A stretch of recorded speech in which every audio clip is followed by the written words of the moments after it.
अगर मैं आपसे कहूं कि सिर्फ एक माँ की जिद ने दो जिंदगियों को ऐसी जगह लाकर खड़ा कर दिया है जहां हर कदम पर दर्द, उलझन और बड़ा फैसला इंतजार कर रहा है, तो क्या आप यकीन करेंगे? शायद नहीं। लेकिन आज जो होने वाला है वो आपको अंदर तक हिला कर रख देगा।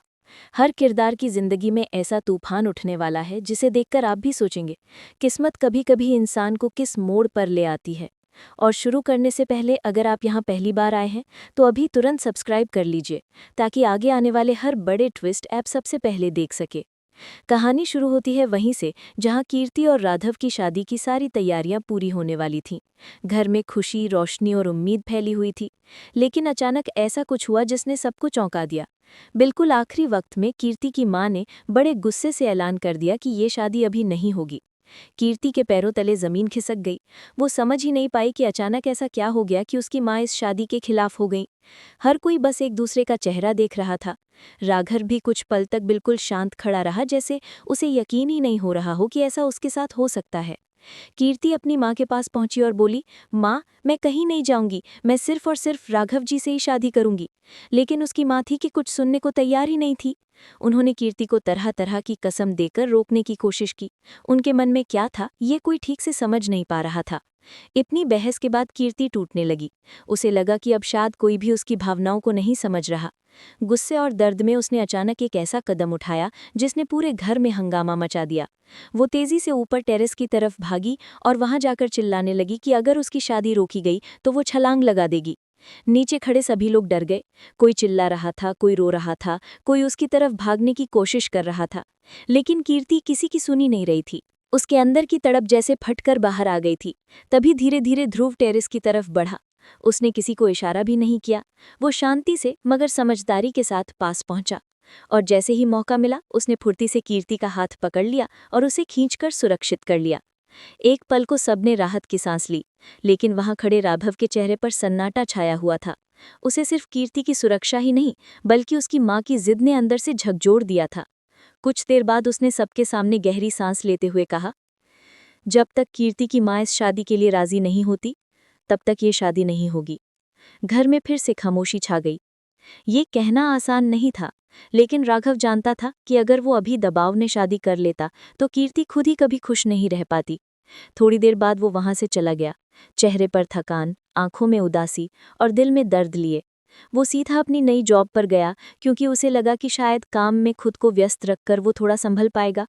अगले दिन ऑफिस में उसे एक क्लाइंट को घर दिखाना था। उसमें खुद को मजबूर किया कि वो अपने काम पर ध्यान दे। लेकिन जब क्लाइंट पहुंचे तो राघव के कदम वहीं जम गए। सामने खड़े थे रोहित और रीत। रीत तो जैसे उसे देखकर बिल्कुल स्तब्ध रह गई। उसकी आंखों में अजीब सी बेचैनी और डर था। उसने तुरंत कहा, ना, मैं यहाँ नहीं रुक सकती। लेकिन रोहित ने उसका हाथ पकड़ लिया और बोला, अरे रुकिए ना रीत जी, हम तो बस घर देखने आए हैं, आप क्यों इतनी जल्दी में हैं? रीत की सांसें तेज हो गईं। उसे महसूस हो रहा था कि राघव के सामने खड़े होने की हिम्मत उसमें नहीं है। पर रोहित तो अपनी ही दुनिया में खोया था। उसने हंसते हुए राघव से कहा, हमें एक बड़ा घर चाहिए। वैसे भी हमारे बहुत सारे बच्चे होंगे, तो बच्चों के लिए अच्छे अच्छे कमरे दिखाइए। ये सुनकर राघव की आंखों में गुस्से की चमक आ गई, लेकिन उसने खुद को शांत रखा। रीत को और भी असहज महसूस हुआ। उसे लगा जैसे उसे खींचकर किसी ऐसी जगह ले जाया जा रहा है जहां उसका दिल नहीं है। रोहित ने जोर से उसका हाथ पकड़ा हुआ था और राघव चुपचाप सब देखता रहा। थोड़ी देर बाद रीत ने फिर कोशिश की कि वो वहां से निकल जाए, और आखिरकार रोहित उसे लेकर चला गया। राघव वहीं खड़ा रह गया, जैसे किसी ने उसकी पुरानी चोट को फिर से कुरेद दिया हो। अब कहानी में असली सवाल पैदा होता है, क्या रोहित और रीत सच में शादी करने वाले हैं? क्या रीत इस रिश्ते में खुश है, या वो सिर्फ दबाव में आकर आगे बढ़ रही है? क्या राघव के दिल में उसके लिए अब भी थोड़ा सा भी प्यार बाकी है? और क्या कीर्ति की माँ कभी इस शादी को मंजूर करेंगी? हर कदम पर कहानी में एक नई दीवार खड़ी हो रही है, और किरदार ऐसी उलझनों में फंस रहे हैं जहां उन्हें खुद नहीं पता कि कौन सा रास्ता सही है। लेकिन ये तो सिर्फ पहला हिस्सा था।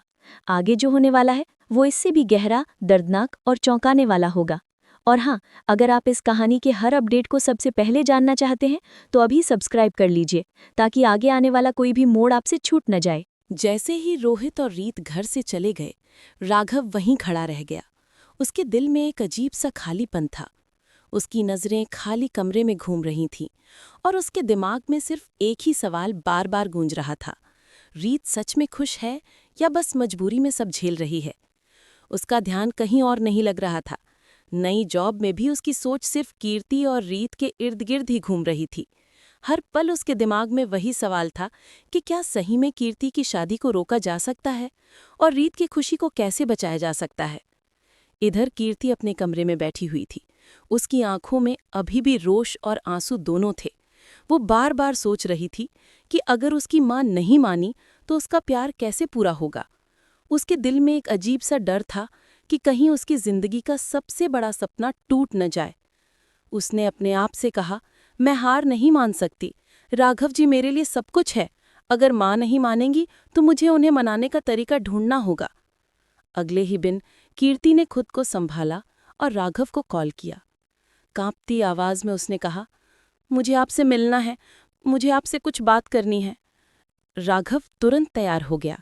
उसने कहा, ठीक है, मैं अभी आता हूं, चिंता मत करो। दोनों एक पार्क में मिले। कीर्ति की आंखों में आंसू थे और हाथ हल्के से कांप रहे थे। उसने बोला, मैं अब खुद को संभाल नहीं पा रही। मुझे नहीं पता कि मैं क्या करूं, लेकिन एक चीज साफ है, मैं आपको खोना नहीं चाहती। राघव ने उसे शांति से देखा और बोला, कीर्ति, जैसे तुम चाहो वैसा ही होगा। अगर तुम्हारी मां नहीं मानती हैं तो हम उन्हें मनाएंगे। मैं तुम्हें मजबूर नहीं करूंगा। मैं सिर्फ तुम्हारे लिए सही रास्ता चाहता हूं। कीर्ति ने उसकी बात सुनी और उसकी आंखों में राहत के आंसू आ गए। उसे लगा कि शायद अब सब कुछ ठीक हो जाएगा। इसी बीच घर में कीर्ति की मां अपनी बेटी के बारे में सोच रही थी। उन्हें भी अंदर से दर्द हो रहा था कि उनकी बेटी इस उम्र में इतनी परेशान है। उन्होंने सोचा कि शायद उनका गुस्सा और जिद बेकार में बढ़ा रहा है। अचानक कीर्ति की मां की तबीयत खराब हो गई। हाई ब्लड प्रेशर और तनाव की वजह से वे बेहोश हो गई। पूरे परिवार में हड़कंप मच गया। कीर्ति दौड़ती हुई मां के पास पहुंची। उसकी आंखों में डर और चिंता दोनों झलक रहे थे। राघव तुरंत अस्पताल पहुंचा। उसने डॉक्टर से हाले दिलचस्प पूछा और फिर कीर्ति और उसकी मां के पास बैठ गया। उसने कहा, अगर आपको लगता है कि मैं आपकी बेटी के लिए सही नहीं हूं तो मैं पीछे हट जाऊंगा, लेकिन प्लीज खुद को इतना तकलीफ मत दें। कीर्ति की मां धीरे धीरे अपनी आंखें खोलती हैं। उनकी नज़र राघव पर पड़ती है। उन्होंने थोड़ी हिचकिचाहट के बाद कहा, शायद मैंने तुम्हें गलत समझा। मैं सोच रही थी कि मेरी बेटी दुखी होगी, लेकिन अब मैं देख रही हूं कि तुम उसे कभी दुख नहीं दोगे। कीर्ति की आंखों में चमक लौट आती है। उसे लगता है कि जैसे अब उसकी जिंदगी में रोशनी आ गई हो। अस्पताल के बाहर ध्रुव खड़ा था और उसने मजाक करते हुए कहा, अब तो बारात की तैयारी शुरू करनी चाहिए। सभी लोग हंस पड़े। सबको एक उम्मीद की किरण मिली। लेकिन कहानी में ट्विस्ट अभी खत्म नहीं हुआ। उसी समय अस्पताल के बाहर रीत और रोहित खड़े थे। रीत की नजरें अचानक राघव पर पड़ गई। उसके दिल में एक अजीब सा डर और उलझन ने जगह बना ली। रोहित ने राघव को घूरते हुए देखा, जैसे कह रहा हो कि अब रीत मेरी है। राघव ने बस हल्की सी मुस्कान दी और रीत से कहा, उम्मीद है तुम खुश हो। रीत चुप रही। उसके मन में एक सवाल लगातार गूंज रहा था, क्या मैंने सही चुनाव किया है? क्या मैं सच में खुश हूं? अब सब कुछ एक नए मोड़ पर खड़ा हो गया था। एक तरफ कीर्ति और राघव की शादी का रास्ता साफ होता दिख रहा था और दूसरी तरफ रीत अपनी ही जिद और उलझन में फंसी हुई थी। ये कहानी दिखाती है कि प्यार और परिवार के बीच संतुलन कितना मुश्किल होता है। हर निर्णय में दर्द, हर कदम में डर और हर रिश्ते में संघर्ष होता है। लेकिन ये भी सच है कि सच्चा प्यार हमेशा रास्ता खोज लेता है। राघव और कीर्ति का प्यार इसे साबित कर रहा है। अब बस सवाल यही है, क्या रीत अपनी जिद छोड़ पाएगी? क्या रोहित और रीत की शादी सच में होगी? ये रीत की खुशी कहीं खो जाएगी? और सबसे बड़ा सवाल, राघव अपने प्यार को बचा पाएगा या नहीं?